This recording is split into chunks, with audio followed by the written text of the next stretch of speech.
rocking. Good afternoon. Sorry we're fashionably late. Hi. Hi. Welcome to a Friday afternoon live stream, live from 40 Churton Street here, Grays, Westminster. Thank you everyone who's joined us already. If you're watching the stream, please give it a like. In fact, make it your first port of call before you do anything else. That's right. We're going to wait for everyone to hit that like and then we're going to start. So let's see. I'm just watching the numbers going up now.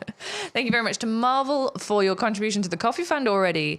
Thank you, Marvel. It says, perfect day to sip some coffee or tea. My ZF is out for delivery. Plena comes tomorrow. Yay. Ooh. That's nice. It is nice. When is our ZF is coming? Our personal one? Yes. Probably after everyone else has gotten theirs. We don't get priority around here. You thought we were going to get them a couple of weeks before, but now we got to wait in the queue. We've got to wait in the queue. We're at the back of the queue. So if you've ordered from Grays, you'll probably get yours before we get out. We're not going to take yours. I'm looking forward to seeing what everyone does with their new ZFs. Most people should have received, if they got one from the first batch, should have received it yesterday or today. In terms of the Plena, we had a little bit of a whoopsie on that one, and ours are a couple of days late. There was a delivery delay with ours. So there are a small handful of people that are getting the 4 that are coming in, and then we should get another delivery pretty imminently after that. So please bear with us. It's always fun dealing with stock and back orders and new products. Randall says, unfortunately, still waiting for my ZF. I don't know quite what the deal is in other parts of the world, like the States and stuff. No. But the UK seems to be kind of okay-ish. Well, we have Seth in the chat. I don't know if you have it. Probably not. Maybe not yet. He's too famous now. Have you seen his YouTube channel recently? It blew up. Blew up. I have to make sure I don't actually knock that all over otherwise we're going to have a repeat. But yeah, if Seth is eventually joins us, then we're going to ask him that question. Yeah, we can ask and we can get the skinny from what's going on over there. Jay Blue said ZF camera is being delivered today. Colin Murphy's is arriving between 3:30 and 4:30. Nice. Matt Owen says hi. Hi, Matt. Hi, Matt. Saw your video. Nice orange ZF.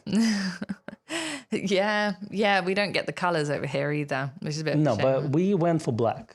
Just the classic black. Yeah, we could have actually probably bribed someone to send us colours, but we just went for classic. So we both bought a ZF. Just to clarify. So with our own money.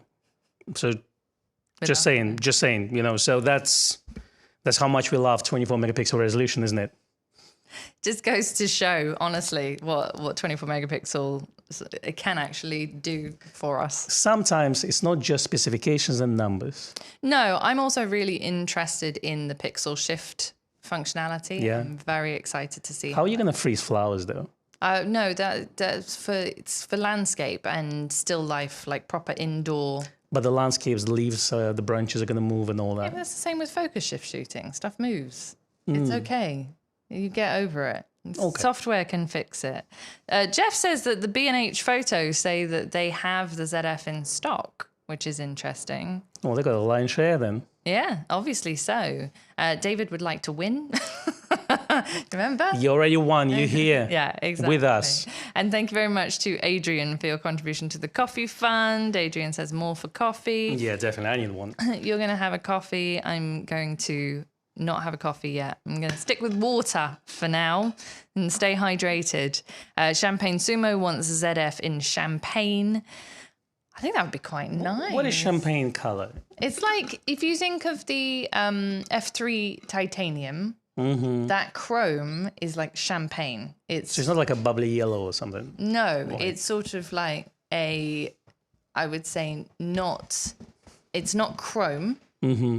It's sort of like a softer chrome. They should have like a pink rosé. Yeah. Or whatever the fancy colors they call it. Yes. That's what we want. They used to have I think there's a P7000. They did one in a special edition. It was called Gunmetal Grey. And I think probably because of the word gunmetal in there, they had to change that. But it was basically like a grey version of a black remember Cool, big camera. they had D5300s in burgundy red and some sort of brown gold or something. Bronze. Yeah, That wasn't so pretty. there were some scary times back then. But the special edition P7000 was exclusive to Greys and Harrods, which was nice. And now it's only Nikon Direct Yeah, unfortunately exclusive. they don't do those anymore. Those sort of so Randall says metal grey equals champagne. That's what I'm looking for. Okay. Thank you very, very much to Vince for your contribution to the Thank you, Country Fund. Vince. It might be one of those weekends. It definitely is. I can tell you. You saw the front cover of this live stream. I'm sorry for that cover. I had 5 minutes to deal with, and that's as much as my creativity goes in 5 minutes. I think it was pretty impressive in 5 minutes, to be honest. I thought it has to be a party time. We celebrate all the Nikon announcements. I mean, we celebrate every month. It's almost announced every week, isn't That's it? right. Yeah, we are going to talk about the 600mm shortly, but I have to say thank you to Ramo also Thank you, for Ramo. your contribution to the Coffee Fund. Very, very much appreciated. I wanted to talk a bit today. First of all, I need to thank David for sending us these lovely desk calendars. Thank you very much. We have enough for everyone to have one, which is great. So we're sorted for our 2024 calendars. I cannot believe that this year has vanished down the drain. It's just gone, basically. That's right. So we got Halloween, Yeah. and then if you're in the United States, then you got Thanksgiving. Yeah. We got And Black then it's Friday, Christmas. Yeah, exactly. Christmas. Yeah. It's it's gone, essentially. We already have to plan the year in review We do. and the predictions videos, right? We do. We have to plan those well in advance. So Jay said, will Con please record a Tilly action video using a ZF with a Plena lens? If we can get the Plena, we will. Yeah, definitely. We are sort of looking at what videos can we create around the ZF as we're going to have access to two, essentially, and we'll be able to kind of create longer, more videos focused on those cameras. I would be interested to know what you would be interested in seeing about those. The Plena, we kind of know, yes, we're going to use it for some portraiture. We're going to probably use it for some other bits and pieces. Yeah, I have an idea. I think macro photography with Nikon ZF. And then another video at just flowers, Yeah. you know. Just flowers and just macro. That's it. Nothing else. But I'm sure it's going to be fun to put some like massive lenses on it, like long telephoto stuff. I think so. Just for giggles, really, you know. But I'm also looking forward to putting vintage lenses on the ZF. And Yeah. so that side of things, in terms of vintage lenses, we have that covered. Yeah. Because we've got access to those. We have our own sets of like AIS lenses, Voigtlander lenses. We can even adapt our Leica lenses to go on the ZF. So that side of things, we're quite well covered. But if there's anything else you'd like to see, we want to test pixel shift, obviously, and see how that performs. Well, I guess we're going to review the camera as well. So we're going to go through this, the black and white, the high contrast black and white, deep tone. Yeah. See how those perform. I mean, Woody, who sometimes comes up here as F. Cotterill, I don't know if he's in the chat today, but he sent the new brochure for the Thanks, ZF. Woody. Thank you for sending that over. That was issued by Nikon Thailand, I think it was, or Nikon Asia anyway. And it's in English, but it is quite sort of just, I don't know, it's a bit fluffy. It's like, I walked down the street and I saw this brick wall and then the light hit it and then the person and the blah. And it's basically photographers who use the ZF explaining how they created certain shots, which I do kind of love for a brochure, but there's not enough additional deep dive into the improvements in the specs. There's nothing on the autofocus system. There's absolutely nothing on pixel shift. There is a page dedicated to picture controls, including the denim picture control. Yeah. Not even the black and white one. I think this is they're trying to take a Leica approach on that. Leica never pushes the technology in their brochures or in their advertising. They sell you on the feel. Yeah. I mean, we bought the camera Yeah. based on the feel. Yeah. You know, obviously the tech is there. It's going to be a huge upgrade over Z6s that we're going to trade in. So if anyone wants to get a bargain, call Grays or Westminster. And we're going to have two Z6s. You know, I think they're trying to be smart and they're trying to sell you on the feel. And I think a lot of people will buy it based on the nostalgia. Yeah. I mean, definitely my experience of using the FM3A and the FM2s and any other film camera that I've used means that I feel very comfortable with the idea of going to the ZF. I quite like the fact that I can transition over to that pretty seamlessly. There are a few suggestions here. First of all, Randall's, thank you very much for your contribution to the Coffee Fund. Said, I thought the cover was Becky's wish that her new colour for her bubble gum pink for the ZF. No. But I did like the ZFC and bubble gum pink. Would you buy a silver one if they would release? I'm talking about nice silver, not ZFC silver. I don't know, because my FM3A is chrome. Yeah. So I like chrome. So would you buy ZF in chrome, but like true chrome, metal plated, whatever? I might. Yeah. You know, I might. Gonna have both. Yeah. I mean, I wouldn't actually now because I'll have the black one, but I have that sort of leaning towards the chrome camera bodies. Maybe it's because I've always had chrome film cameras. I bet it's gonna happen. Yeah, I think it will. But it'll be a Nikon store exclusive, and so fine, whatever. Dave is going to be thinking about the photo calendar. So yes, get your calendars printed now, people. Now is the time, I think, to do that. It's coming towards the end of the year. It's worth doing. Roy, we haven't mentioned the 600 PF yet, but we were going to actually talk about that today, and we will get to it. We got distracted by other things. John suggesting I think John means the teleconverters, but like just using teleconverters on the 600mm. We will, when we get a sample of the 600 PF, we will absolutely do teleconverters tested on that one, because I was genuinely surprised with the results of the TC2 times on the 180 to 600. It didn't always hit the nail on the head. It wasn't always spot on, unfortunately, but that was also just down to the focusing modes and everything else.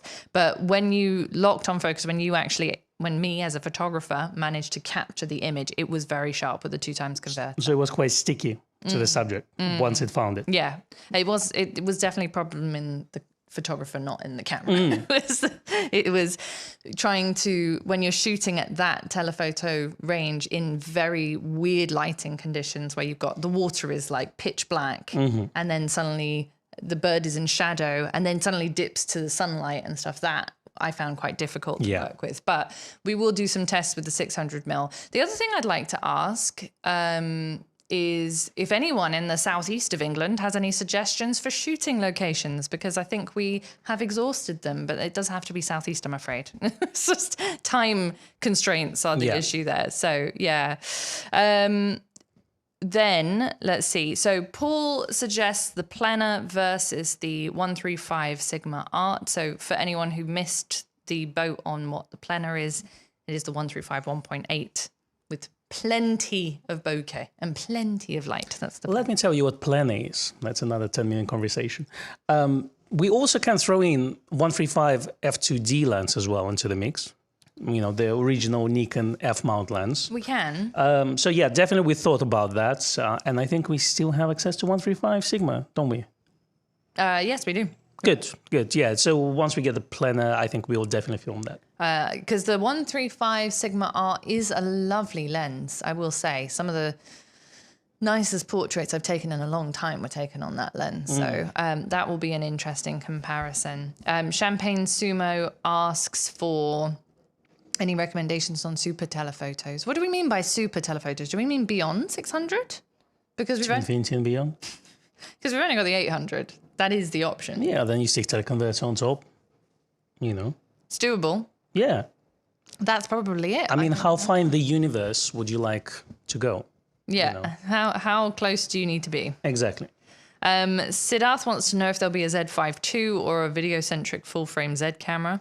Well, actually, Randall mentioned in his comments, says, oh, you know, Nikon's done everything. They should do point and shoot, and I agree. But I also think that Nikon should do a dedicated video camera.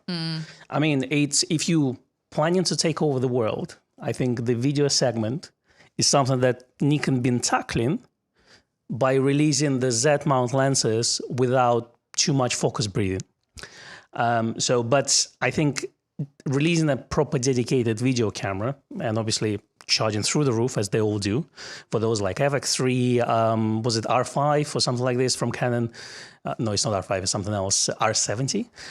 So I think, yeah, Nikon should potentially look into that because it's definitely a segment that Nikon can compete with. And I'm just monitoring Facebook groups, based like Nikon Facebook groups, and there's a lot of people actually using Z9s and Z8s for video, which is nice. Yeah, and I think I read an article today on something, and someone was arguing that with technology advancing as it is, will stills photography eventually just become basically single frames from video? Like, if we get video to a certain point, will we need dedicated stills cameras? Obviously, my opinion is yes, we will. But I just thought it was an interesting look at the thing of like video is kind of creating the future. Without the video, you wouldn't have all these breakthroughs like Nikon Z9 and Z8 and all the other brands of cameras. Yeah. There's a reason why there's a improvement in resolution, it's focusing speed and frame rates. It's all mainly to do with video. Yes, exactly. As PM says, the ZF is not a retro camera. It's a modern camera with a timeless design. It stands on its own. It's not trying to be anything.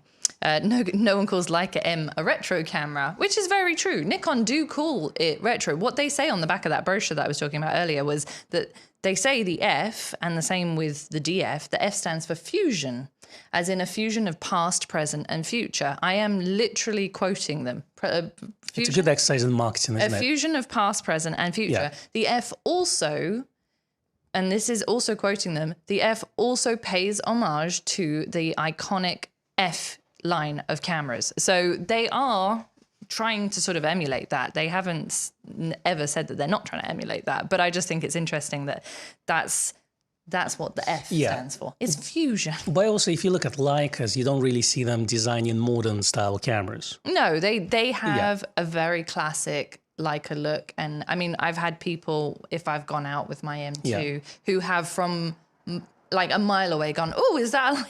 Yeah, I mean, no, they Leica on it. I mean, they do have modern cameras. Yeah, it's just I don't think when we talk Leica, we talk about anything other than Leica M or maybe Leica Q. You know. Yeah. So the SL series, or I don't personally consider them as competitive cameras, but obviously people do buy them in small quantities. Yeah, exactly. Anyway, this is not a Leica stream, so we'll move on. Joshua says the Sigma 135 is one of the best lenses that they've ever used in their life, and it's good that I can't talk about it highly enough. Every portrait photographer needs one, so that's going to be really interesting.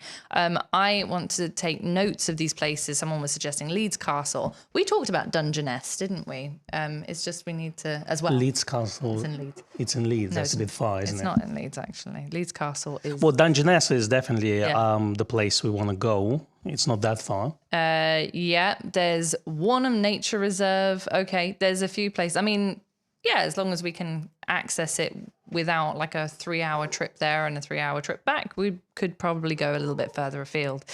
Roy asks if Nikon will bring out a full frame 10 to 20, do you think, to compete with the Canon lens? Do we need a 10 to 20? To be honest with you, I think it's worth having just two-touch, the two-ring zoom. So, because we have power zoom now. Mm-hmm. So if either Nikon, Sigma, or Tamron brings just a traditional zoom, I think that would be good. Just to reply, I don't consider Leica SL as their kind of line that people swear by, if you see what I mean. I think when we talk Leica, a lot of people will consider Leica M as the main system. Mm-hmm. That's the reason. That's where I'm coming from in a way. But yes, technically they have the modern cameras. Yeah.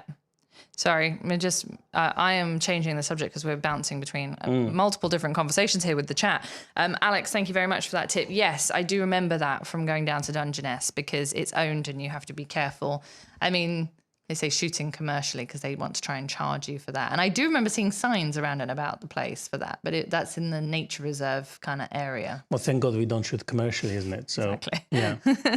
I think the focus assist enhancements are what I'm most excited to give a go when my ZF gets here on Monday. Got a cabinet full of vintage lenses I'm excited to give new life to. That's from Dave. Absolutely agree with you, Dave. I am also looking forward. We did adapt a lens when Rishi brought his in and we tested it out and it worked even with that. I knew Rishi's bringing ZF, so I got a Leica lens with adapter, Z adapter, and I brought it in. Yeah. And it worked. It does. It's pretty amazing, actually, that it works so well. It works with everything. Speaking of bringing the camera in, if you would like to see a ZF, we will be having the lovely Bruno Marari bring in a ZF. He's a Nikon trainer. He's coming in on the 27th of October, which is not next Friday, but the Friday after. Day before my book signing, nudge, nudge, wink, wink. He is coming in with the ZF and a bunch of other Nikon goodies. I don't know if he will have the 600 because at the moment I actually don't even know if we're going to have a sample by that time. But it is free for all. He'll be here from about 10:30, 11 in the morning until about 4:30. So if you're working, then and can pop in during your lunch break or whatever, please do come in and have a look at it. And Bruno will be here. I'll send out an invite on the newsletter. When you say free for all, it sounds like a brawl. Yeah, it's free for all. Just going to have everyone fight over it downstairs. In the mob is going to come, storm the doors. Exactly. Thank you, Jeremy, for your contribution to the coffee fund. Thank you, Jeremy. It's no problem if you're late. We have people arrive like 5 minutes before we're signing off, so that's okay. And thank you very much also to Ian for your contribution to the coffee fund. So Ian says you could try Windsor and Eton. I mean, the thing is that we don't actually live in the shop, so we live further afield than the shop, so we've got to get from wherever we live to places. But yes, it's true. Windsor is a bit further for you, but I think it's about hour 10 minutes for me. Yes, I think you're right.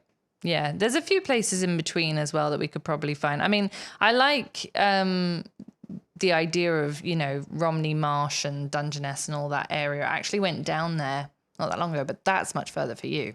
That's a couple of hours. Well, Dungeness? Yeah. Hour and a half. Yeah. I do like to go there, though. You do?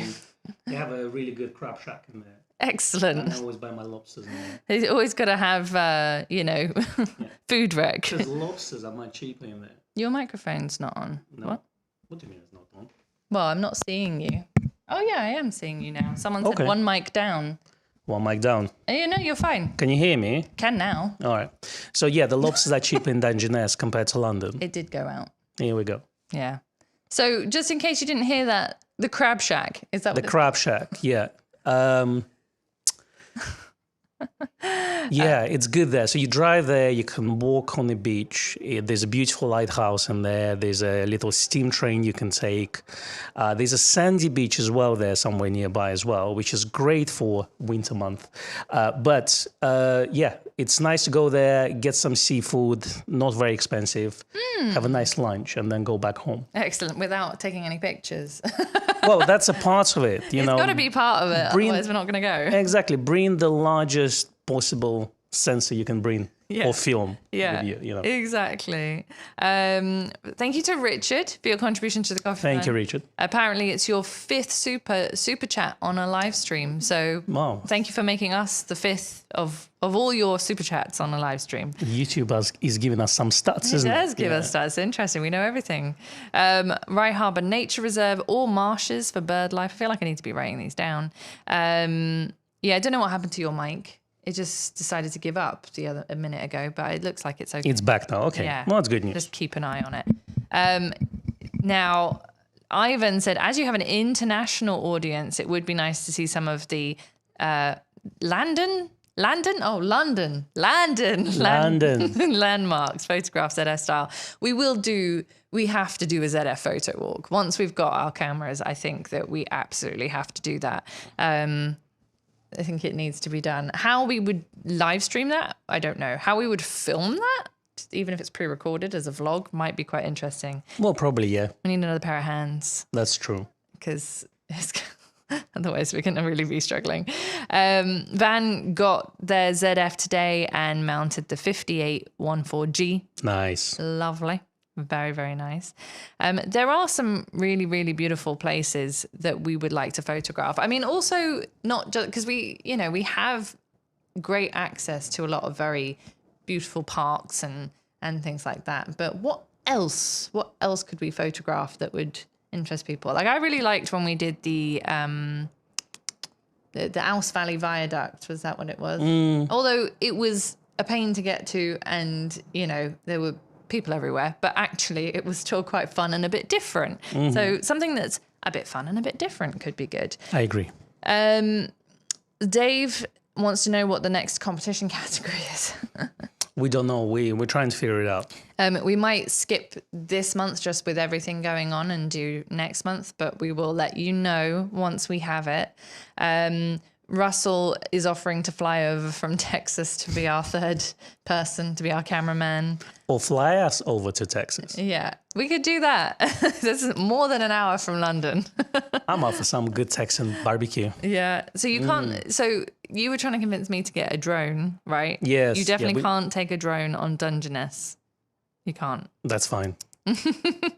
But there is the RSPB, which is a good point. Yeah, I think we should just do the Vauxhall Bridge with a drone over MI6 building. I think that's going to be the best. Yeah. Sure. I mean, They'll love that. Exactly. Let's see how long it's going to fly. How many seconds? Shot down. Yeah. And that's a big waste of money. Darren had to order the copper 3-legged thing bracket because we had it the other day. What, Zoe? Yeah, it was actually Rishi's. Oh. But we do have them, so you can always order one. And yeah, the copper one is pretty cool. If you like orange accessories, I like the orange one too. I have one for my Z6. Dartmoor, down here, some awesome vistas. There's lots of really lovely places. I'm going to have to go through and take notes, I think. Anyway, thank you for all your suggestions. Keep them coming. We do love them. So, talking of the 600mm, are we done now for telephoto lenses, do you think? I think we are. Because I feel like we've kind of got it all covered. I mean, we're not obviously everyday wildlife photographers. Here's what we're going to see in the comments now. 200mm, 300mm, 500mm. Now, 500 I think is not going to happen.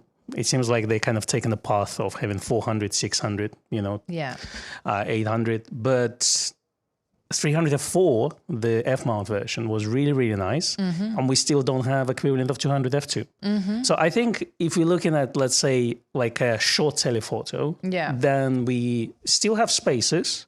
But overall, I personally think we are quite complete. I mean, maybe 90-95% complete. Yeah. What do you think? I think so too. I mean, now that Nikon don't have the need to create a 70 to 300 because Tamron made one with their permission and it kind of fits the bill. I don't think we'll see one of those. 100 to 400, 180 to 600 kind of replace out our 80 to 400, 200 to 500. Someone was asking earlier about whether they should trade in their 500 PF and exchange it for a 600 6.3. I think that has a lot to do with whether or not you feel you need the extra reach with the 500. Do you always put the teleconverter on? Because if you do, then yes, it would make sense. If not, I don't know at this stage whether it would make a huge difference. The 500 PF is still a very capable lens. We actually did a comparison review between that and the 400 4.5. And the differences were fairly negligible, but the size and weight was the big difference there. But it's still a fairly new lens as well. Yeah. It's very recent, within the last 5 years or so. Yes. I mean, I remember when we started the channel, we were reviewing it, and it wasn't that far long ago. Remember was it Richmond Park? It was Richmond Park with the 500 and 200 to 500. That's what we did. And both of those lenses were fairly new at that time. So it was a more, it's true, it's quite recent. Yeah. And then we shot all the footage on the gimbal at 720p, and we thought it was 4K. It was at 4K. I remember that as well. The early days. I actually forgot that, but that's really funny. We had fun. Yes. We also walked for miles and didn't know where we were we got lost on the way back. Lost the car. Yeah. I mean, getting lost, it wasn't the first of the lifestyle. No. We've had some good times. Who needs GPS or Google Maps? As John says, why would they do a 300 or 500Z when the F-mount versions of those are still great? And I do think that 300PF and the 500PF, having come out in the last, let's say, 300PF, I think is about 7 years now. Yes. But still, it's still fairly recent. We also have those two interesting lenses, 180 to 400, the big one. I think it's f4, and then 120 to 300. Yes. So 120 to 300 is still fairly new lens. Exactly. And the big 180 to 400 TC. Exactly. As Vince says, a native one would be nice. Yeah. But it's still, all the shots that we've done with that lens have actually been on Z cameras because of the time when it came out. We ended up testing them on Z cameras, and they are beautiful lenses. I mean, absolutely gorgeous. And I don't see, apart from changing out the mount, I don't really see what Nikon could do to those. It's almost like they don't want to touch them at this point. So maybe a few more years. Yeah, a couple more. Yeah. Joe is late, so by the time he gets to this this bit, he said, I'm watching from the beginning. All right, Joe. That's the spirit. Exactly. Thank you so much. Lockett wants to know if there's any news on a Z6 III. Next year. That's my answer. That's a good estimate, isn't it? So it's anything from January till December. I'm sure, I cannot believe that they would go another calendar year without bringing out a new version. Do you think we are done for this year? I do. I do think we're done for this year. Not that I want to be done for this year. I'd love some extra things thrown into the mix. I'd like a nice little pancake. Yeah, I mean, let's do 52 releases a year. That would be great. You know, one every week. Why not? But I do think next year for Z6 III is a very logical guesstimate. I mean, you know, like if you look at the internet, obviously before Nikon ZF, people were talking about Z6 III. Yeah. Do you think, and they really want it, and, you know, they were saying, oh, Nikon is taking too much time. Do you think those woes are going to stop with the Nikon ZF, or they will continue at some point? We just need to, you know, because ZF is kind of like a mid-generation camera, because obviously we get a lot of things from Z8 and Z9 at a much cheaper price, right? Yeah. So if we start to think what Z6 III might be, I mean, a part of bump resolution, I don't really see what other improvements we're going to get. But obviously, I still need to test ZF and see what autofocus is like. But on our initial testing, which was 2 hours, basically, the autofocus was really, really fast. Yes, and that honestly was the thing that convinced me, because it's the only place that I feel like my Z6 is sometimes lacking, particularly when we have access to a Z8 for the channel, and then you go from a Z6 to a Z8 and it is like chalk and cheese, truly. Yeah. I mean, the form factor is important, clearly. Yes. ZF doesn't answer that question. You know, it's obviously a timeless design instead of a modern one that everyone will forget later on, you know, but I think that's kind of the main thing. But in terms of technology thrown in, that gives us a lot, you know, a part of bump resolution. Yeah. David's said something quite interesting, and I suddenly had this entire project just create itself in my mind. David said, I'd like to see an average English neighborhood. And I thought, there is no such thing. There is no such thing as an average English neighborhood. If you follow an account called Great British Memes, England looks, I can't even use the word on a live stream, but it doesn't look very nice. However, England has beautiful streets and it has not so beautiful streets, like in every place. But I would love to go and do some documentation of, you know, a cross section of a bunch of different neighborhoods. Yeah, and they could be right next to each other. Yeah. Because the whole London system is basically you have, let's say, a really nice neighborhood right next to a not really nice neighborhood, but they all mix together, so that way you don't create a ghetto. That's right. But also, English neighborhoods, not just London, because London is obviously a tiny portion of our country. And then when you go out of London, everything from the architecture to the layout and everything does change quite dramatically. So like Dave said, nobody's going to think their neighborhood looks interesting enough. And the funny thing is that I have been to other places, like, for example, family holidays and stuff, down to, let's say, Dorset. I love Dorset. I've been to most of the towns in Dorset, and every single one I find interesting and fascinating, but the locals don't find it interesting and fascinating. They're just like, it's just my house, you know, it's just whatever. Anyway, so I love that idea. I might work on that. So Russell and Roy also pointed out 35 1.2. We do still have a 35 1.2 on the roadmap. Our question that we don't know the answer to is whether or not they're going to release it this calendar year or this financial year. Okay, what's your bet?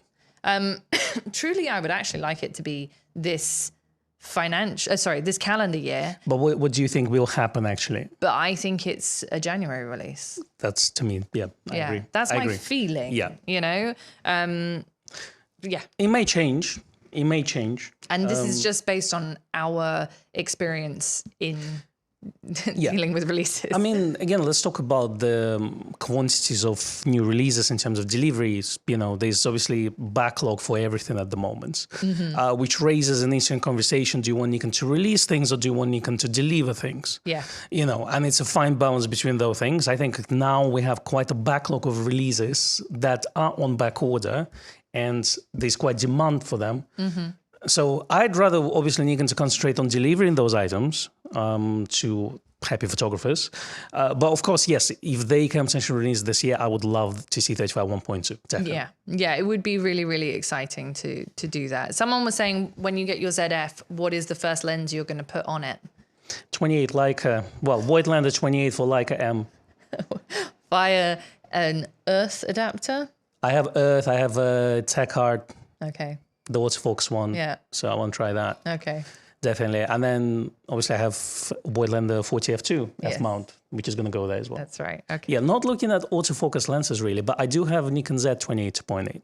I mean, I would like to get, Paul's just said that they just picked up a 40mm, he picked up a 40mm muffin lens. Yeah. I would like to pick up a 40mm muffin lens. Yeah. And I'd like a 28 as well. But Yeah. I do notice I have 28 and 40 Voigtlander lenses for my Leica. I have a 28 and a 55 for my FM3A. Yeah. I mean, I have similar lenses for my Pentax and for my Mamiya.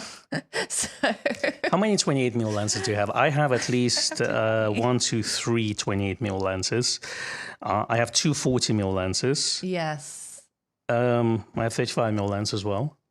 Yeah. I'm starting to think I have less 40mm lenses Yeah. than you, but if I add the Z 40mm f2, then I'm going to be competing. Yeah, I'm starting to think that I need to sell some of my lenses because I think I have too many and I'm not using them. But I do want to get Z 40mm. Yeah. The good news is they're priced reasonably. Yeah. So that way it's not like, oh, I need to buy Plena, which is like £2,700. This is only, what, £270. So that is definitely more reasonable, especially if we, let's say someone trades in and we get a second-hand one, then it's going to be even bigger discount. Yeah. Christian says the 40mm Voigtlander would be my pick as well. I like 41.2. the umlaut on there. 41.2. Yeah. That's what I've got Yeah. for Leica. Yeah. So I can put No, that you on. got 41.4. Do I? Yeah. Oh. Yes, I do. Yeah, you're right. I do. Thanks for You have a Nocton. I do. You know, That's because right. I have 35. I have the same 35. You do. That's exactly They're the right. same lenses, basically, but One's 35 yeah, and one's 40. the same optical design, yeah. Yes. But there's 41.2 Voigtlander for Nikon Z. There's 51.0, which is amazing. And obviously, you know, I'm all about character lenses, but if you need the sharpness, then Voigtlander upper lenses like 35 f2 or 50 f2, that would be good. And again, let's say if you I have a Leica M4P, so if I would get I'd rather buy, let's say, Voigtlander 50 f1 for Leica, so I can use it on the film camera, but I can also adapt it to Nikon Z body, if you see what I mean. So that way it can be used on both cameras. Nice lens as well. I really like the shots that came out of that. By the way, if anyone wants to buy Leica M lenses, they can give us a call. We can order those. We can order We don't sell them directly, but we can order them because it comes from the same supplier. Exactly. You know, we do. special order. We just replenished stock on all of our Voigtlander F-mount lenses and Z-mount lenses. So we've got, I think, all of them in stock now. Yeah, Voigtlander 58-1.4 though, F-mount lens. Yeah. It's on my list as well. It's a lovely lens, great character. I really do like that F1. It is. No, it's gorgeous, yeah. The shots that came out of that were just delicious. You know, I just remember that was a fun shooting day as well. Christian says my main 28 is the Hasselblad. It doesn't really count in terms of field of view. I've got a Nikon F mount and I've got a Voigtlander M mount, Leica M mount. I think those are the only two 28s I have, but I have something that might be about a 28 equivalent for the Mamiya 645, and I can't remember. The school run calls for Alistair. You'll have to catch up later. Thank you for joining us. First of all, sorry, I didn't say thank you to Randall for your contribution. Thank you, Randall. Fun. So Randall said, so this year with Nikon is full of surprises. A Christmas gift of the 35 1.2 would be a cherry on the top. Would be nice. I would love it if we got it for Christmas. My concern is that then had all of our releases, and then they won't release anything for the first quarter of next year because they've released everything they're going to release. So do you think the Z6 III will be the first quarter of next year? What do you think? No. No, you think like, so it's April, May? I think so. Okay. That's my feeling. I could be wrong, but I mean, I'd love it if it came out if it was announced in February and came out in March. You know, like that for me, I think would be great. George says he predicts a Z50 Mark II or a Z70 and a Z6 III. I actually am, I think, pretty much in agreement with you there. Yeah. Someone else asked earlier if we would see a D500 equivalent in the Z series, which we get asked a lot. I think the Z50 100% needs an upgrade now. Like the whole DX system, in my opinion, is a bit stale.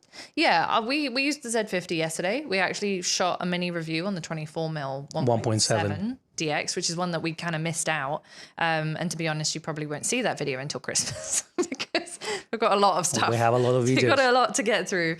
But using the Z50, still a great little camera for just day-to-day out and about shooting, but it is missing a certain newness. We need a vibration reduction on the sensor. We do. That's as simple as it gets, especially for video focs, you know. So we need more lenses like 24 1.7 for DX. We do. We need the equivalent of 28mm, so it's 18mm on DX, or 35, which is 50 f-mount full frame equivalent. So we need those lenses to be added as well. We need an all-in-one. We need an 18 to 300 equivalent. My only concern about D500 replacement, we kind of went to the point where ZF now has XPEED 7.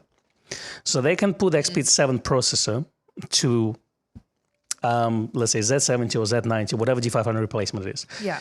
My only concern is the price, because Nikon may release the camera and then a lot of you will say it's too expensive.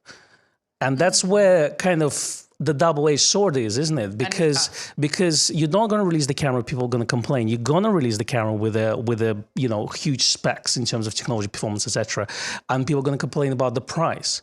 So it's really kind of a like, you know, you can't win this one.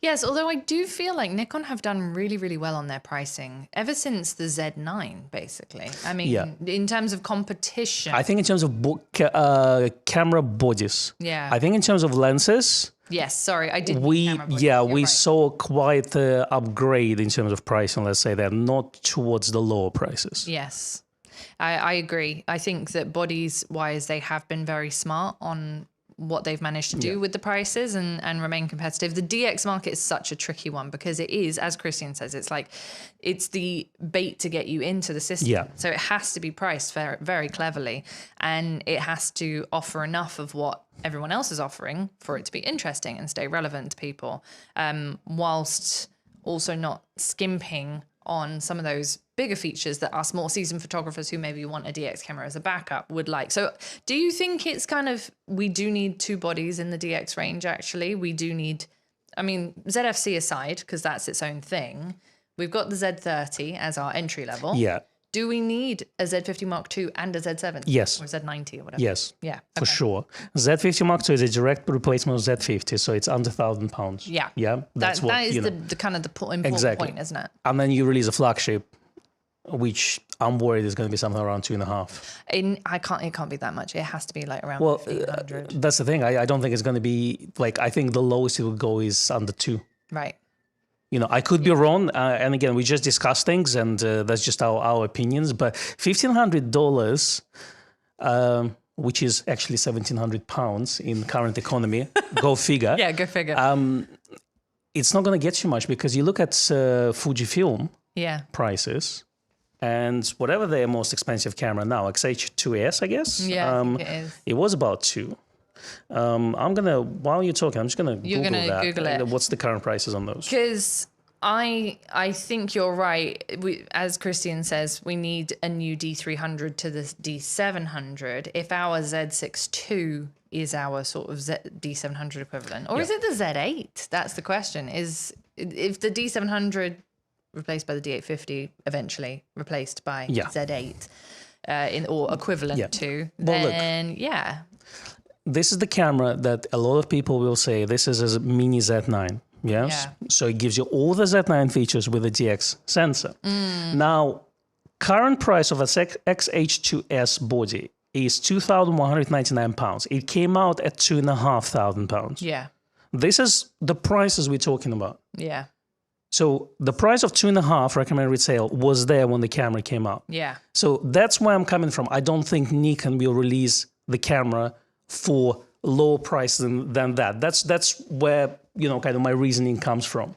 You know, so it's not unheard of to have a camera 2.5 that has a DX sensor. No, it's true. I think for me, and this is my personal opinion as someone who has, since I moved from DX to full frame, I only ever use DX cameras as the kind of travel companion walkabout. I don't use it seriously for, let's say, semi-professional commercial photography in any way. I do think that price point would be a complete turn off for me. I'd be like, no, I do not need that. But that's for my use case. If a camera was priced that much, I would just go, oh, I'll just get a full frame. Yeah, but then you see how many people comment that we need you know, D500 replacements. That's why I'm asking. I'm always asking that question. How much are you willing to pay for it? That's the question. It is the question to ask. Beta Keratin says, I would love, I love your handle, by the way, would love a DX Z8 with 30 megapixels. Yeah, I mean, from another point of view, because some people say, oh, why won't you just use Z8 in the crop mode? Well, because it costs £4,000, $3,999. So at 2.5, compared to £4,000, the next camera with the technology, with the same technology. Yeah, it's a big jump. It's a big jump. So if you compare those, then £2,500 actually is not that expensive. So think about those things, just, you know, and then tell us what you think. Yeah, absolutely. I have to say thank you to Greg for your contribution Thank to you, the Greg. fund. He said thank you for the value you bring to the Nikon community. Your absolute pleasure. Our pleasure. You're welcome. Ron, hello, Ron. Great to see you in the chat today. Said a couple of things. Said it's amazing to see Nikon's prices for high quality gear be so affordable over the last 6 years. I think that they have done pretty well, all things considered. And would also like to shout out to the fabulous Nikon Owner magazine, which I think is also worth mentioning. Anyone who doesn't know, we have a sister company at Gray's called Nikon Owner, and it is a magazine subscription, and you can subscribe to it no matter where you are in the world, whether you want a print copy or an electronic copy. And there's all kinds of benefits. Did you copy and paste the description from last week? I always do. No, not from the last week, because last week was a challenge, so it was probably from 2 weeks ago. Okay, so there should be a link in there, but if there isn't, I will put it in. Anyway, so you can always subscribe using our link. Sometimes we have codes and things, and that makes things cheaper. But anyway, it's worth doing. Well, John says that he fears that Z90 would be 3K. So my hope is still going to be 2.5. And the reason for that being is that when Z9 came out, it was 5.5. While the next competitor, A1, was 6,299, if I'm not mistaken. Yeah. So Nikon went and undercut the competition. They did. Now, would they want to undercut the competition this time? That's an interesting question. I guess the main competition in that line is Fujifilm. I don't know if, well, Canon has some cameras there as well. They do, but I'm unfortunately I'm not familiar enough with them to comment on them. Moving on slightly from the DX conversation, there was a question about the Crime Maker said, thanks for your enjoyable videos. You're welcome. What about firmware updates for the Z8? Are we going to have pre-release capture in RAW, point IBIS and Bird AF? So we talked a little bit about this with Rishi. Yes. To do with the AF point IBIS. And I think that he was saying that it's not, he's not sure if it's actually possible. Well, ZF is the first camera with redesigned VR. Yeah. So keep that in mind. So even Z9 and Z8 doesn't have the same vibration reduction on the sensor. So it's speaking of cutting, though. speaking of cutting technology, like a lot of cameras, again, Fujifilm, they release it flagship, and then they just basically trickle down all the specs into smaller bodies and making it cheaper with the time. In Nikon's case, they do the same, but they also add new technology. Yeah. That's the thing. This redesigned sensor, vibration reduction on the sensor, that's why it doesn't lock for some reason, you know, so that's one of those points. And again, why we bring in, let's say, pixel shift into the body. So it seems like they keep developing those things as they go with the design. So the hope is, yes, of course, that all this firmware updates, whatever can be updated via firmware, will come to the new cameras. Again, bird and airplane recognition hopefully will come to the date as well. And Nikon showed their willingness to update their cameras for quite some time. Even Nikon Z6 had updates, had updated about 2-3 months ago. So still, it's one of the oldest cameras in Nikon Z lineup, you know. So I think it will come. It's just the question is when, but hopefully rather sooner than later.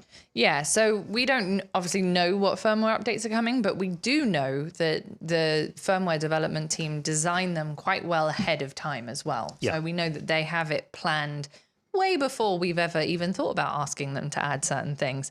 And that's because it takes a while for them to refine and perfect it before they're willing to release out into the wild. So I do think we will see many more firmware updates to the Z8 and to the Z9. They're just obviously going back to the DX point. Andy said the challenge for the D500 replacement folk is that they want the 30 megapixel DX sensor, but wouldn't want to pay 3 to 4K for it. Matt says 2K is what he would, be willing to kind of expect, broadly in line with my D500. Yeah, but the inflation and the time. Yeah, sure. That's the reason you don't expect to pay the same what you paid for D500 back in the day. But I do think that there is obviously a market for having a camera that is $1,000 to £1,500 cheaper than a Z8 that offers you those things. Which I think Z50 Mark II may be that camera. Could be. It could be. It's so funny. Andy said that he read my article on the Sigma DX lenses and the fact that they look very small with the DX. They're like DX lenses design, with the big Z mount on them. It's very true. It is an odd. Someone could do probably a better job. Do you think, just kind of moving on to DX lenses, do you think we haven't had any more Sigma Z lenses? They keep bringing things out for Sony.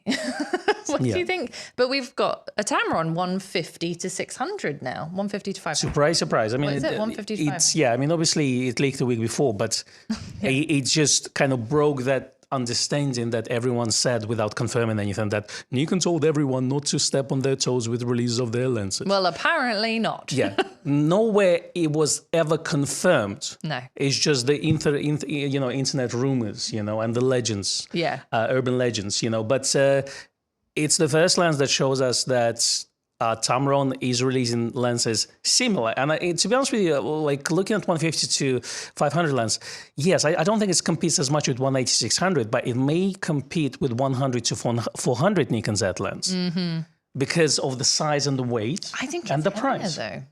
We're going to hopefully get our hands on a sample of the 150 to 500 very soon, and we will definitely be testing it out and comparing it with other things to see where it's at. I think price-wise, that one is particularly reasonable in comparison to the other telephotos. It's quite interesting where Tamron have priced that, because Tamron have released this 35 to 150 f2 to 2.8 at such a high price point, in my opinion, at such a high price point. I was expecting this one to be much more expensive, and I'm quite glad that they've made it. It's like 1250. 1250, yeah. Which is kind of the area that you would expect it to be. And then plus, at a later stage, it will come down a little bit. Prices don't tend to come down with as much rapidity as they did even 8 years ago, 7 years ago. It was a different market back then. Very different. Yeah.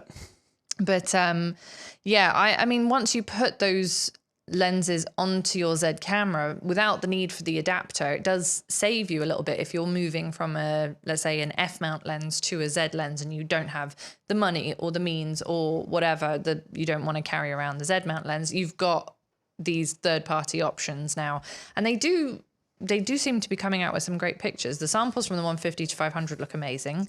The 35 to 150, I was super impressed with the results.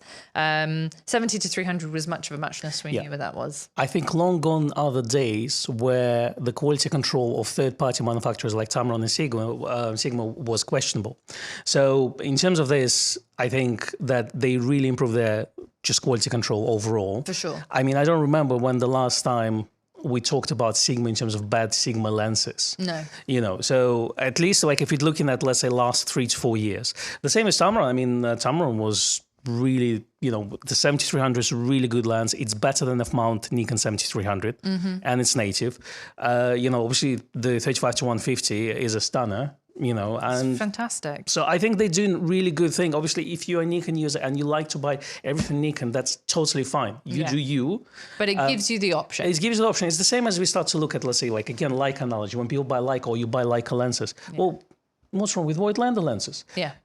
That's the thing. And if you start to read up on the forums and things like this, a lot of people are rating those Voigtlander lenses and compare them to Leicas. The Ultron series of, Voigtlander lenses are fantastic. So obviously, you as a photographer, as a buyer, you look at your budget and you decide what lens you're going to do. But also, you do your research, you do your homework, and you decide at the end which lens you're going to purchase and how much money you're going to pay for it. Exactly. Vince says he bought the Sigma 56DX last time he was in, and on the body it looks okay on a ZFC. I actually, once you put it on the camera, you don't really see that. Yeah. It's actually only when you've got it not on the camera and it goes like, it's like a wine glass like that, but it's actually, once you put it on the camera, you don't notice that, and it does look fine. And I like the fact that they brought out 3 prime lenses, which at that point Nikon didn't have anything, and even then the 24 1.7 is a very different little lens. So it's all very interesting. As we always say, the more the merrier. We really like exactly.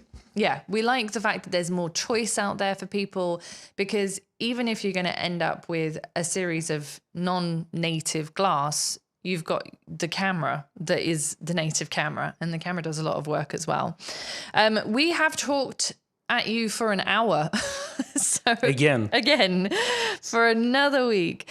Sorry if we missed any questions. There were a lot of questions. There were some repeated questions, so if you missed the answers, then scroll back through. But we've got lots of content coming out over the next few weeks, so stay tuned for that. And take lots of pictures. Yeah. Take lots of pictures, and we will see you next week. Have a great week. Same time. Bye. Bye.